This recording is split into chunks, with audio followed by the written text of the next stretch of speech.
రిజర్వేషన్ల ద్వారా విద్య అలాగే ఆర్థిక పరమైన పురోగతి సాధించిన కుటుంబాలకు చెందిన పిల్లలు ఓబీసీ రిజర్వేషన్ ఫలాలను కోరడంలో ఔచిత్యాన్ని సుప్రీంకోర్టు ప్రశ్నించింది సార్.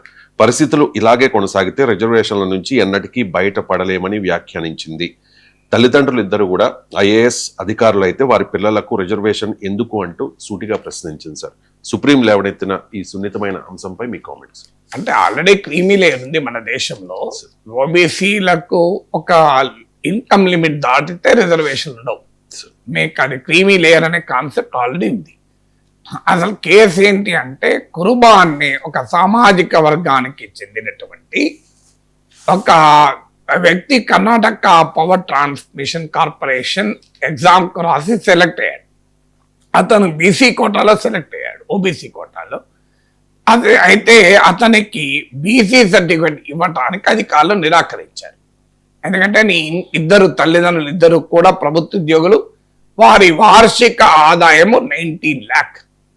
సో మీరు బ్యాక్వర్డ్ కాదు అని వాళ్ళకి ఇవ్వలేదు. సో అతను హైకోర్టుకి వెళితే హైకోర్టు ఏకసభ్య ధర్మాసనం అతనికి అనుకూలంగా తీర్పు చెప్పింది.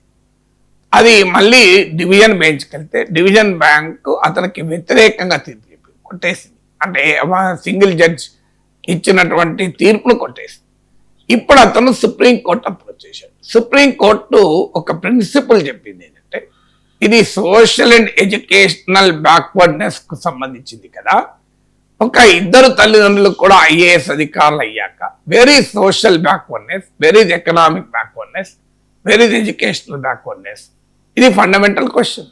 అంటే రిజర్వేషన్ విధానము స్టాటిక్ గా పర్మనెంట్ గా ఉండాలా? ఇక భారత సుప్రీంకోర్టు మనం ఒక రిజర్వేషన్ జ్యూరిస్ప్రుడెన్స్ కనుక స్టడీ చేస్తే మీకు అనేక సందర్భాల్లో సుప్రీంకోర్టు 2 రకాల వాదనలు సుప్రీంకోర్టు ముందు వచ్చాయి. ఒకటి, కులం ఆధారంగానే వెనుకబాటుతనాన్ని నిర్ణయించాలన్నది ఒక వాదన. అసలు కులమే ప్రాతిపదిక కాదు, ఇంకెక్కడి కులం అనేది 2వ వాదన. ఈ రెండింటిని బ్యాలెన్స్ చేస్తూ సుప్రీంకోర్టు ఇందిరా సహానీ కేసు ఉంది మీకు, అది landmark judgement on reservations.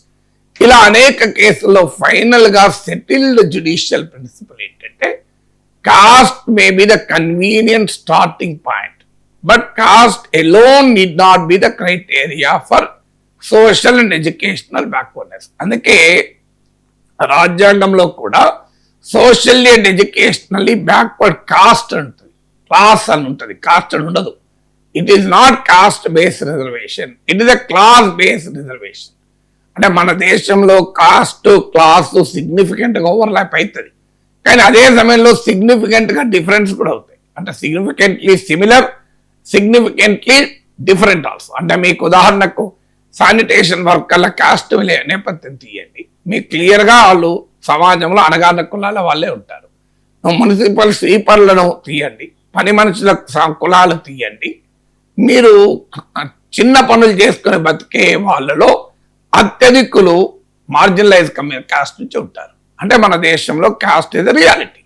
అదే సమయంలో మార్జినలైజ్ కాస్ట్ నుంచి కూడా ఎకనామిక్ డెవలప్మెంట్ వల్ల 70 years ఆఫ్ ఎకనామిక్ డెవలప్మెంట్ వల్ల, 70 years ఆఫ్ సోషల్ ప్రోగ్రెస్ వల్ల కొన్ని కులాలు చెందిన వారు, కొన్ని కుటుంబాలకు చెందిన వారు ఈ వెనకబాటుతనం నుంచి బయటపడ్డారు. అందులో ఒక నిర్దిష్టమైన కేటగిరీ ఇప్పుడు సుప్రీంకోర్టు లేవనెత్తిన ఐఏఎస్ అధికారులు తల్లిదండ్రులు అయితే అని. సో ఈ అంశం వచ్చినప్పుడు 2 వాదనలు ముందుకు వస్తాయి. ఒకటి, కులం అనేది జాడ్యం, అది మీకు ఎన్ని డబ్బులున్నా ఎన్ని హోదాలున్నా కులాన్ని కులంగానే చూస్తారు అనేది ఒక వాదన. రెండవది, కులం అనే ఆధారిత వెనుకబాటుతనమే కాదు కదా. సుప్రీంకోర్టు ఒక కేసులో అంటుంది, ట్రాన్స్జెండర్స్ ఉన్నారు, వాళ్ళు ఏ కులం అన్నా కానివ్వండి, ట్రాన్స్జెండర్స్ వాళ్ళు ఏ కులములో ఉన్నా వాళ్ళు వివక్ష గురవుతారు. వాళ్ళు అగ్రకులమైన షెడ్యూల్ కులమైన తేడా లేదు, వాళ్ళు వివక్ష గురవుతుంటారు.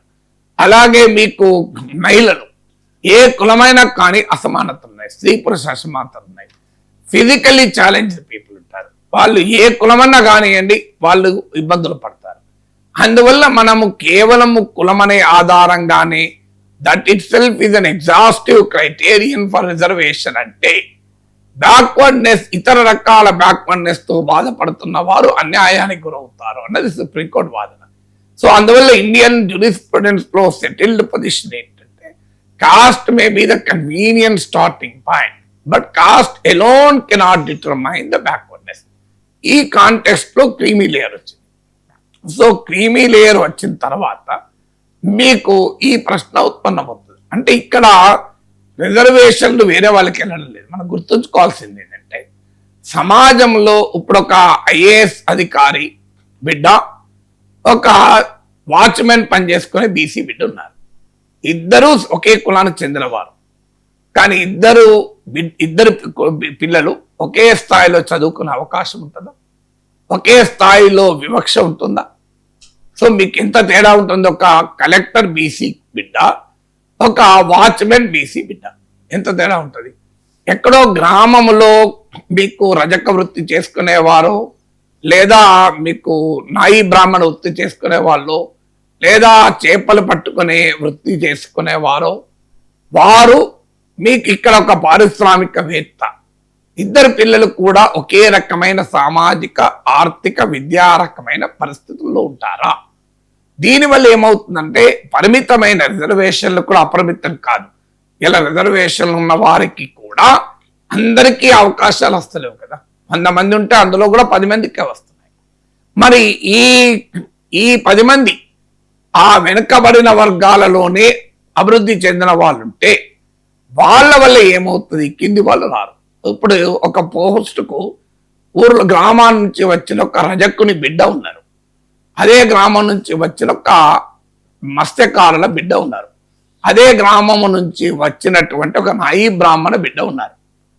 అదే అదే అదే పోస్టుకు హైదరాబాద్ లో ఒక బడా పారిశ్రామికవేత్త, అదే నాయి బ్రాహ్మణ కాస్టే కావచ్చు, లేదా మరో బీసీ కావచ్చు. అదే ఒక ఎమ్మెల్యే ఉంటాడు, బీసీ ఎమ్మెల్యే, లేదు ఒక ఐఏఎస్ అధికారి ఉంటారు, ఈ బిడ్డ ఉంటారు. ఈ 6 పోటీ పడతారు. ఎవరికి వస్తే జాబ్స్? ఒకవేళ ఈ అభివృద్ధి చెందిన ముగ్గురికి, ఓ ఎమ్మెల్యే బిడ్డ, ఓ పారిశ్రామికవేత్త బిడ్డ, ఓ ఐఏఎస్ అధికారి బిడ్డకు రిజర్వేషన్ బెనిఫిట్ వస్తే నష్టపోయేది అగ్రకులాలు కాదు, నష్టపోయేది గ్రామాల నుంచి వచ్చిన ఒక రజకుడి బిడ్డ, ఒక గ్రామం నుంచి వచ్చిన నాయి బ్రాహ్మణ బిడ్డ, ఒక గ్రామం నుంచి వచ్చిన మత్స్యకారుడు, పల్లెకారు బిడ్డ. మరి వాళ్ళకి న్యాయం చేయకూడదు అనేది క్రీమీ లేయర్ కాన్సెప్ట్. అందువల్ల క్రీమీ లేయర్ అనేది it is not a denial of reservation. It ensures the flow of reservation benefits to a section of the backward class to most backward section. ఆ మోస్ట్ బ్యాక్వర్డ్ సెక్షన్ కు benefit పొందితే ఒక 10 ఏళ్లకో 20 ఏళ్లకో 30 ఏళ్లకో అత్యంత అట్టడుగున ఉన్న వర్గాలకు కూడా సమాజంలో అగ్ర కులాలతో, అగ్ర వర్ణాలతో, అగ్ర వర్గాలతో పోటీ పడగలిగే సామర్థ్యాన్ని కలిగి ఉంటారు. లేకపోతే నీకు ఎప్పుడు ఈ కొన్ని కుటుంబాలు వస్తే there will be a class within the caste. అంటే వెనకబడిన కులాల్లో ఒక అగ్ర వర్గాలు ఏర్పడతాయి. ఈ అగ్ర వర్గాలు ఆ రిజర్వేషన్ బెనిఫిట్లను వెనకబడిన కులాల వారికి రాకుండా చేస్తాయి. ఇది రిజర్వేషన్ ఫిలాసఫీకి, అంటే కాన్స్టిట్యూషనల్ అఫర్మేటివ్ యాక్షన్ అంటారు. అంటే కాన్స్టిట్యూషన్ లో ఉన్న పాజిటివ్ డిస్క్రిమినేషన్, సానుకూల వివక్ష అనే మౌలిక సిద్ధాంతానికి వ్యతిరేకం కదా. ఇది సుప్రీంకోర్టు కొత్తగా చెప్పింది ఏమీ లేదు. క్రీమీ లేయర్ పైన గతంలో జడ్జిమెంట్లు ఉన్నాయి, మన దేశంలో చట్టాలు ఉన్నాయి. బీసీ సంఘాలు కొన్ని వ్యతిరేకిస్తున్నాయి, మీరు క్రీమీ లేయర్ పెట్టడం అంటే అన్యాయమని. So that debate is a very old debate.